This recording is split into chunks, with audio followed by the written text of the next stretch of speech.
नमस्कार दोस्तों, मेरा नाम है अंशुमन नायक और आप सभी का बहुत बहुत स्वागत है इंडियन डिफेंस न्यूज के डिफेंस टॉक सीरीज में, जहां पर हम रोज नए नए डिफेंस अपडेट्स के बारे में बात करते हैं। तो चलिए देर न करते हुए आज की वीडियो शुरू करते हैं।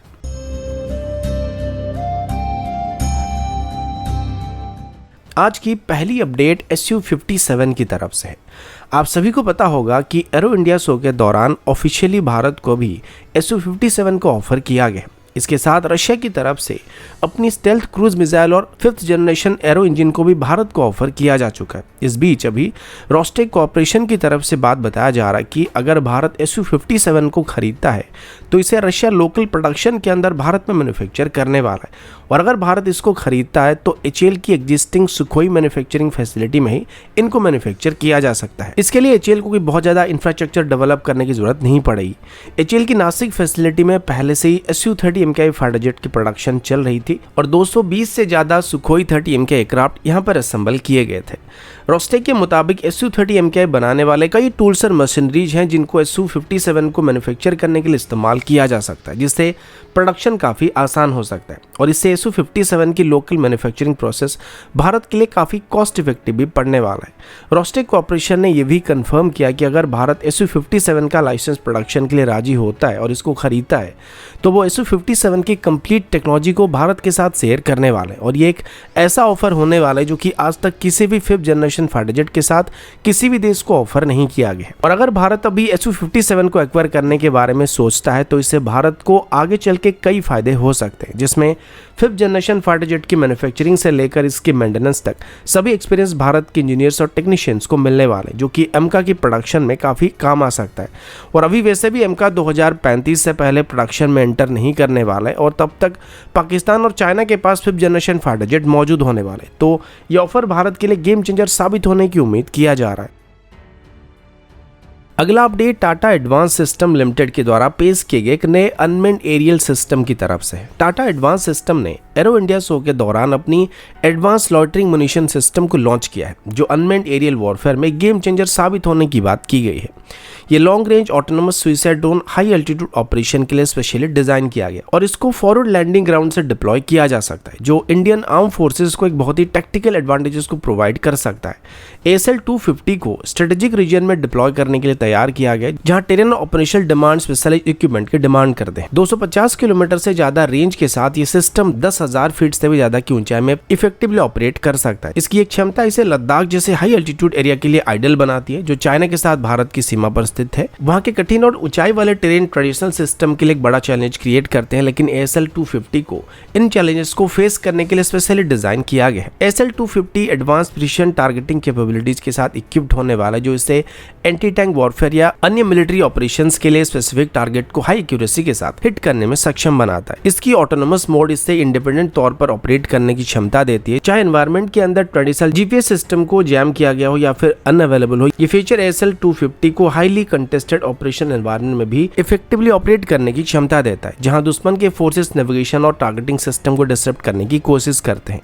ASL-250 अपने प्रेडेसेसर यानी कि ASL-50 की कैपेबिलिटीज पर ही बेस्ड है, लेकिन इसमें कुछ नोटेबल अपग्रेड किए गए हैं। ASL-50 की रेंज 50 किलोमीटर तक सीमित था और ये बैटरी ऑपरेटेड प्रोपल्शन सिस्टम का इस्तेमाल कर रहा था, लेकिन नए वेरिएंट में इंटरनल कंबशन इंजन का इस्तेमाल किया जा रहा है, जिस वजह से इसकी रेंज और पेलोड कैपेसिटी दोनों में काफ़ी इंप्रूवमेंट हमको देखने को मिला है। नए प्रपल्सन सिस्टम के साथ ASL-250 अब ज़्यादा भारी पेलोड को कैरी कर सकता है और ये अपने लॉन्च पॉइंट से दूर स्थित टारगेट को आसानी से स्ट्राइक कर सकता है। अगला अपडेट भारत के पहले सब medium altitude long endurance class की UAV यानी कि चील की तरफ से है। डिनॉटन सिस्टम, जो डायनामिक टेक्नोलॉजी लिमिटेड का एक डिवीजन है, उनकी तरफ से अभी एक नई UAV को लॉन्च किया गया। इस UAV का नाम चील और इसको लॉन्ग रेंज रिकॉनेंस, सर्वेलेंस और इंटेलिजेंस गैदरिंग जैसे मिशन के लिए डिज़ाइन किया गया है, और ये भारत की इंडिजिनस UAV डेवलपमेंट में एक बहुत ही बड़ा कदम होने वाला है। चील UAV को मिलिट्री और सिविलियन एप्लीकेशन दोनों के लिए इस्तेमाल किया जा सकता है। ये border surveillance, intelligence gathering, disaster response और लॉ एनफोर्समेंट ऑपरेशन जैसे कई कामों में इस्तेमाल किया जा सकता है। इसकी सैटेलाइट कम्युनिकेशन कैपेबिलिटी इसे beyond line of site operation में सीमलेसली ऑपरेट करने की क्षमता देता है, जो इसे स्ट्रेटेजिक और टैक्टिकल मिशन में एक फॉर्मिडेबल एसेट बनाने वाली है। चील UAV को लॉन्च करने के साथ डिनॉटन सिस्टम ने अपने आप को भारत के इंडिजिनस UAV डेवलपमेंट के लाइन पे फ्रंट फुट पे लाकर खड़ा कर दिया। इसकी बेसिक स्पेसिफिकेशन की बात करें तो इसका रेंज करीब 300 किलोमीटर के आसपास होने वाला और ये लगातार 8 घंटे तक ऑपरेट कर सकता है। इसमें हाई रेजोल्यूशन की सेंसर सूट को दिया गया है जो कि 20 किलोमीटर की दूरी से भी अपने टारगेट को एक्यूरेटली ट्रैक और आइडेंटिफाई कर सकते हैं, जो कि इसे सर्वेलेंस और रिकॉन मिशन में काफ़ी मदद करने वाला है।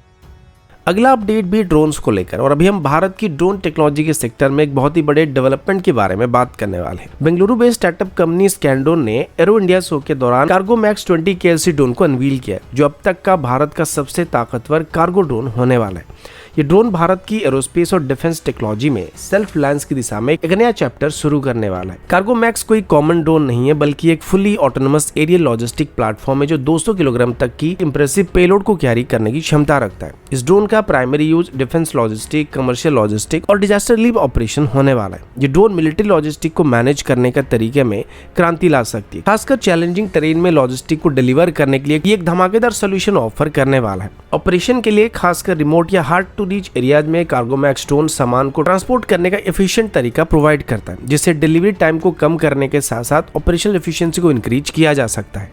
स्कैंडोन ने अपने डिफेंस क्लाइंट्स को डायरेक्टली कैटर करने के लिए एक इनोवेटिव कदम को उठाने का फैसला किया है और इसके चलते उन्होंने लद्दाख में ही अपनी एक मैन्युफैक्चरिंग फैसिलिटी को ओपन किया। इस स्ट्रेटेजिक लोकेशन प्रोडक्शन को पोटेंशियल यूजर के करीब लाने के साथ साथ इंडियन मिलिट्री के ऑपरेशनल नीड को भी अच्छे तरीके से समझने में कंपनी को मदद करता है। कार्गो मैक्स ड्रोन की ऑपरेशनल रेंज करीब 15 किलोमीटर है, जो इससे सिग्निफिकेंट डिस्टेंस को ऑटोनोमसली कवर करने की क्षमता देता है।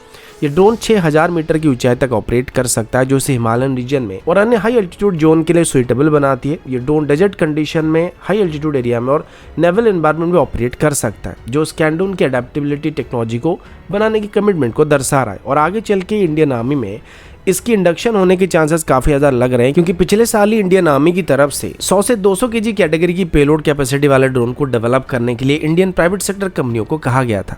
तो साफ बात है कि आर्मी अभी इस कैटेगरी के ड्रोन को अपने सर्विस में शामिल करने वाली और अभी हेवी लॉजिस्टिक ड्रोन के लिए आगे चल के काफी सारे ऑर्डर होने की उम्मीद किया जा रहा है।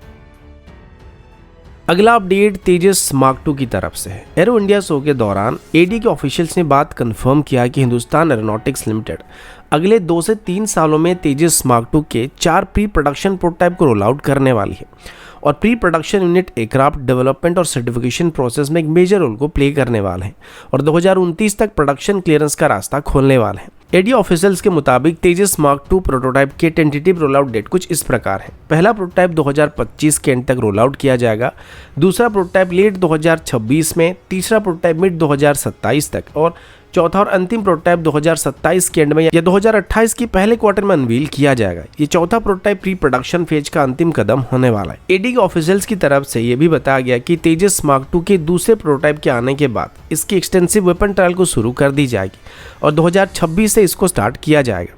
ये प्रोटोटाइप पहले प्रोटोटाइप के मुकाबले ज़्यादा वेपन्स को इंटीग्रेट करने के लिए डेवलप किए जाएंगे। ये ट्रायल एयरक्राफ्ट की कॉम्बैट कैपेबिलिटीज को और फुल प्रोडक्शन के लिए रेडीनेस को प्रूव करने के लिए एक अनिवार्य हिस्सा बनने वाला है और इसकी फुल स्केल प्रोडक्शन से पहले तेजस मार्क 2 की इन 4 प्रोटोटाइप्स की कुल मिलाकर 1000 सॉर्टेज को कंप्लीट करने का प्लान किया जा रहा है, जो कि बस 3 से 4 साल के अंदर ही कंप्लीट किया जाएगा। इंजन सिचुएशन के बारे में बात करते हुए एडी के ऑफिशियल्स ने बात बताया कि इनिशियल 4 तेजस मार्क 2 की प्रोटोटाइप को मैन्युफैक्चर करने के लिए अभी 6 इंजन को सिक्योर किया गया। इनमें से 2 इंजन रिजर्व यूनिट के तौर पर रखे जाएंगे, जो डेवलपमेंटल ट्रायल प्रोग्राम को सपोर्ट करेंगे, जिनको जरूरत पड़ने पर इस्तेमाल किया जाएगा। यानी कि अगर किसी एक इंजन में कोई दिक्कत आता है या मेंटेनेंस की जरूरत पड़ती है तो रिजर्व में रखे गए 2 इंजन में से किसी एक का इस्तेमाल किया जाएगा।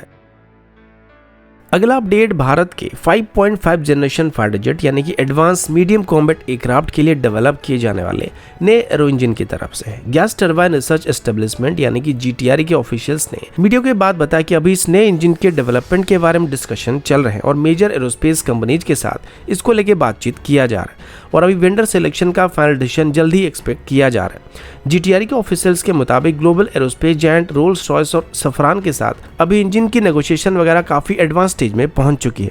GTRE जल्दी इंडियन एयरफोर्स और मिनिस्टर ऑफ डिफेंस को अपने रिकमेंडेशन वगैरह भेजने वाली, जो इंजन प्रोग्राम का फ्यूचर डिसाइड करने वाला है। इस डिस्कशन का एक मुख्य मुद्दा इंटेलेक्चुअल प्रॉपर्टी राइट्स होने वाला है। रोल्स रॉयस ने इंजन के कंप्लीट इंटेलेक्चुअल प्रॉपर्टी राइट को GTRE को ट्रांसफर करने का प्रपोजल दिया, जो भारत को डिजाइन और टेक्नोलॉजी पर पूरा कंट्रोल प्रोवाइड करने वाले। वहीं पर सफरान की बात करें तो सफरान की तरफ से सिर्फ पार्शियल इंटेलेक्चुअल प्रॉपर्टी राइट को ऑफर किया जा रहा है, जो भारत के लिए टेक्नोलॉजिकल कंट्रोल को सीमित कर सकता है और ये इंटेलेक्चुअल प्रॉपर्टी रेट का डिफरेंस वर्तमान चल रही नेगोशिएशन में एक क्रिटिकल फैक्टर बन सकती है। रोल्स रॉयस और सफरान दोनों ने नए इंजन की प्रोडक्शन फैसिलिटी को भारत में एस्टेब्लिश करने के लिए एग्रीमेंट किया है। साथ ही दोनों ही कंपनीज की तरफ से इंजन को टेस्ट करने के लिए भारत को सपोर्ट करने का वादा किया है, जो कि डेवलपमेंट प्रोसेस का एक मेजर हिस्सा होने वाला है। दोनों ऑप्शंस अपने आप में मेरिट रखते हैं, लेकिन जीटीआरई के ऑफिशियल्स ने बात बताया कि अभी रोल्स रॉयस का पल्ला थोड़ा भारी लग रहा है, क्योंकि उन्होंने एक ज्यादा बेहतर इंजन रोड मैप को पेश किया है और कंप्लीट इंटेलेक्चुअल प्रॉपर्टी राइट को भारत के साथ शेयर करने का वादा किया। कंपनी का complete intellectual property right transfer का ऑफर भारत को लॉन्ग टर्म में ज्यादा ऑटोनॉमी देने वाला है, लेकिन ऑफिशियल्स ने इस बात पर भी गौर किया कि इस प्रकार के डिसीजन में जियोपॉलिटिकल इंप्लीकेशन भी होते हैं और फाइनल डिसीजन गवर्नमेंट के द्वारा लिया जाएगा, जिसमें स्ट्रेटेजिक और टेक्नोलॉजिकल फैक्टर दोनों को ध्यान में रखकर डिसीजन फाइनलाइज किया जाएगा। तो दोस्तों, अभी के लिए इतना ही। मिलता हूं आपसे अगले वीडियो में, तब तक के लिए जय हिंद, वंदे मातरम।